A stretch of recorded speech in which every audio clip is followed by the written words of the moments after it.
Le Trésor, Laurent Mathieu. Bienvenue dans ce journal, voici les titres de l'actualité. Une pluie de stars hier devant Buckingham Palace pour un grand concert à l'occasion du jubilé d'Elisabeth II, ses 70 ans de règne. Un jubilé qui se termine aujourd'hui et on en parlera en direct de Londres avec Anaïs Cordoba. En France, de violents orages ont fait un mort et privé des milliers de foyers d'électricité. Les dégâts, vous le verrez, vous le voyez, sont également importants. Des orages qui pourraient arriver chez nous. Le pays est placé en alerte jaune. On en parle avec Caroline Dossogne en direct. Coup de projecteur également sur les destinations de vacances préférées des Belges. Les vacances d'été, c'est pour bientôt. Ce sera en plateau et ce sera avec Laurent Rare. Et puis Rafael Nadal tentera de remporter un 14e titre historique cet après-midi à Roland-Garros. Comme nous l'expliquera Benjamin de Senin, qu'il est à Paris.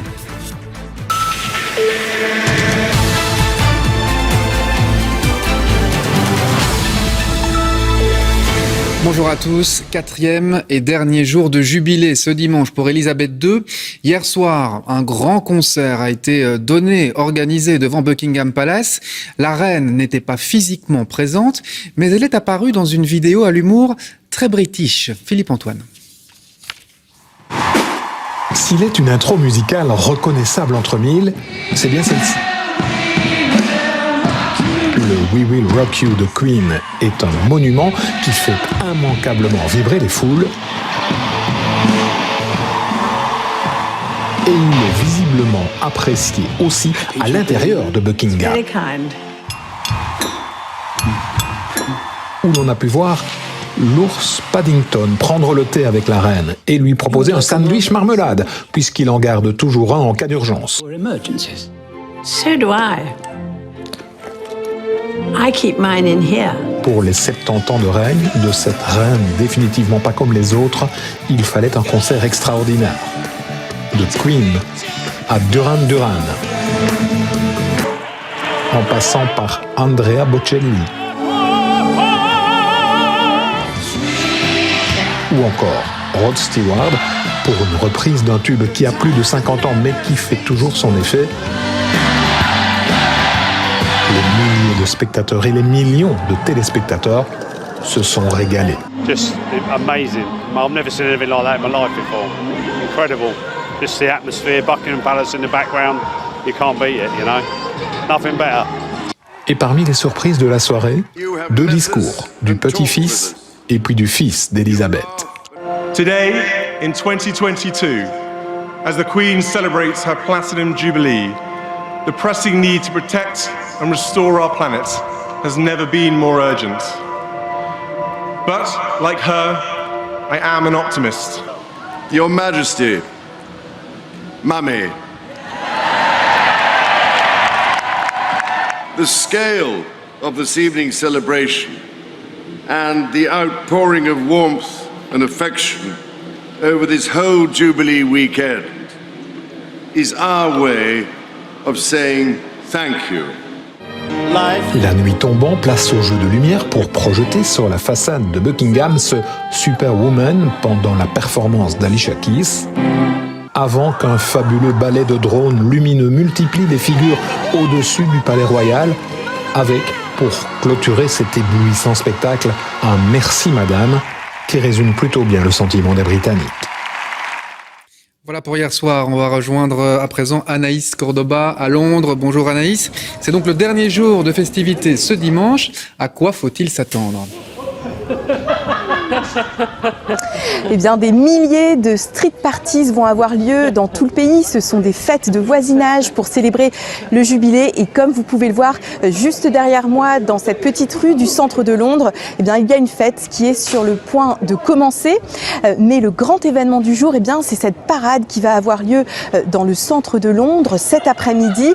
Un défilé hors norme, 10 000 militaires, artistes et bénévoles vont y participer. Il va partir partir de Westminster pour rejoindre Buckingham Palace. C'est la même route que la reine a empruntée le jour de son couronnement. Il y aura une grande parade militaire avec plus de 1700 soldats et 200 chevaux. Un défilé de type carnaval va représenter toutes les transformations culturelles qui ont eu lieu sous le règne d'Élisabeth II. Il y aura également un hommage à la vie de la reine avec mise en scène de corgis et chevaux, des animaux qu'elle affectionne. L'acte final aura lieu devant Buckingham Palace avec une interprétation de l'hymne national God Save the Queen. L'inconnu, c'est la reine. Les Britanniques aimeraient la revoir une dernière fois au balcon du palais, mais évidemment tout dépendra de sa forme et pour l'instant sa présence n'est pas confirmée. En effet, merci Anaïs, et on vous retrouvera ce soir pour tirer le bilan de ces 4 journées de jubilé. Et les Britanniques de Belgique ont également tenu à célébrer cet événement essentiel pour eux, pour certains en tout cas. Certains se sont donc donné rendez-vous ce dimanche à Everberg dans le Brabant flamand. Et sur place, il y avait aussi Clara Wertz.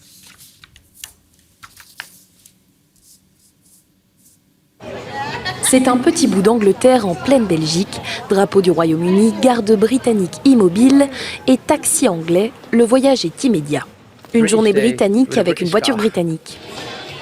Aujourd'hui, tous se sont mis aux couleurs du pays pour célébrer les 70 ans de règne de leur reine. Je suis là aujourd'hui pour célébrer la reine car je suis très fière d'elle. Elle a passé 70 ans sur le trône, elle a 97 ans et ça roule toujours. C'est une fierté. Une façon aussi pour ces Anglais vivant en Belgique de profiter un peu des festivités du jubilé. On était à la maison la semaine passée, on a vu la préparation de cette célébration, tout le monde était surexcité, on était triste de manquer, donc ça c'est chouette. Et ici, absolument tout rappelle le pays, même le menu, thé anglais, scones et ce plat emblématique. La spécialité, c'est le fish and chips traditionnel, c'est ce que 90% des clients prennent et il y a de la file. Il ne manquait qu'un seul ingrédient traditionnel pour effectuer ce voyage, la pluie qui s'invite très vite à la fête. Les festivités anglaises amènent toujours de la pluie. Mais ces grosses gouttes n'arrêtent pas les Anglais. Sous les yeux attendris de leur reine, ils continuent de la célébrer. C'était très important pour nous. On ne s'attendait pas à ce qu'il y ait autant de gens aussitôt ce matin, malgré la pluie. On est ravis de l'événement pour l'instant, c'est génial. La fête devrait encore durer jusqu'à 16h, voire plus. Tout dépend des envies de ces Anglais. Voilà donc pour ces célébrations du jubilé. L'actualité à l'étranger à présent est cette série d'explosions qui a secoué Kiev ce matin. Les Russes ont bombardé des infrastructures. La capitale ukrainienne n'avait plus été visée par des frappes russes depuis fin avril. Selon les autorités, il n'y aurait pour l'heure pas de victimes recensées. Et puis aux États-Unis, 3 personnes ont été tuées et 11 autres blessées hier soir lors d'une fusillade. Il y avait visiblement plusieurs tireurs. Une enquête est en cours. Les faits se sont déroulés dans une rue bondée de Philadelphie.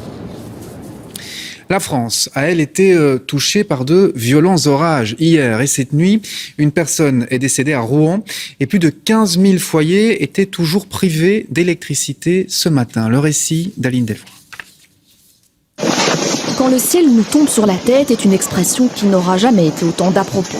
Malgré une tente, ses habitants utilisent des chaises en plastique pour se protéger de la grêle. Nous sommes en Auvergne hier après-midi. Et ce n'est pas le seul endroit touché par des orages de grêle. Un peu plus à l'ouest, ces amateurs de foot sont carrément effrayés. De nuit à Vichy, ce sont des grelons de la taille d'une balle de golf qui créent des vagues sur l'Allier. Plus au sud, dans les Landes et le Gers, les orages auraient détruit près de 5000 hectares de vignes et des dizaines de milliers d'hectares de cultures. Mais ce sont aussi des trompes d'eau qui sont tombées. Au total, les pompiers ont réalisé 3500 interventions. Malheureusement, il y a eu 15 blessés, dont 2 graves, et une femme emportée par une coulée de boue à Rouen est décédée.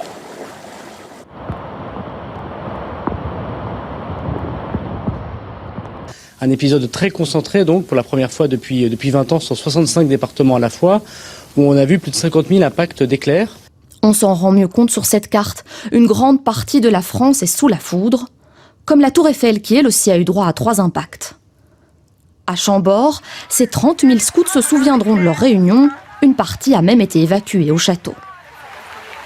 Alors nous avons été prévenus à 14h qu'une alerte orage assez violente était en cours pour la fin de l'après-midi.